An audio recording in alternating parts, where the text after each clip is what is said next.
নিজ বাসস্থানের একগুচ্ছ চাবি হাতে প্রতিবাদে নেমেছে স্পেনের সাধারণ মানুষ। দেশের রাজধানী মাদ্রিদে সাশ্রয়ী ও মানসম্মত আবাসনের দাবি জানিয়ে বিক্ষোভে নামে হাজারো ভুক্তভোগী। শনিবার ব্যানার ও প্লাকার্ড হাতে বিক্ষোভে যোগ দেয় তরুণ থেকে প্রবীণ প্রজন্মের মানুষ। ড্রাম বাজিয়ে স্লোগান দিতে থাকা সকলের দাবি একই, স্পেনের বাড়ি ভাড়া বৃদ্ধি ঠেকানো। এছাড়াও বাসস্থানের মান উন্নয়নেরও দাবি করেন তারা। এ সময় বাড়ির মালিকদের বিরুদ্ধে নানা রকম স্লোগান দেওয়া হয়।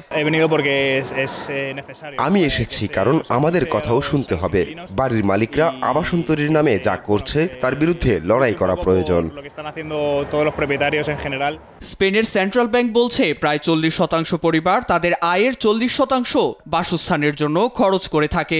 গেল এক দশকে বেতন বেড়েছে 20%, অন্যদিকে বাড়ি ভাড়া বেড়েছে দ্বিগুণ। প্রপার্টি পোর্টাল আইডিয়ালিস্টের মতে শুধু গেল বছরই প্রায় 11% বেড়েছে বাড়ি ভাড়া, যা উদ্বেগ সৃষ্টি করেছে সাধারণ মানুষের মাঝে। পর্যটন খাত সমৃদ্ধির লক্ষ্যে স্পেন পর্যটকদের জন্য আবাসনে দিয়েছে নানা সুবিধা। বাড়ির মালিকরাও ঝুঁকেছে স্বল্প মেয়াদে বাড়ি ভাড়া দিয়ে বেশি অর্থ উপার্জনের দিকে, যা সাধারণ মানুষের খরচ বাড়িয়ে দিয়েছে।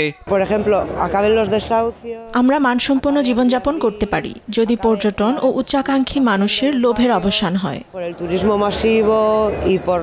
মাদ্রিদের বিক্ষোভে সমর্থন জানিয়ে রাস্তায় নামে বার্সেলোনা ও মায়োরকা।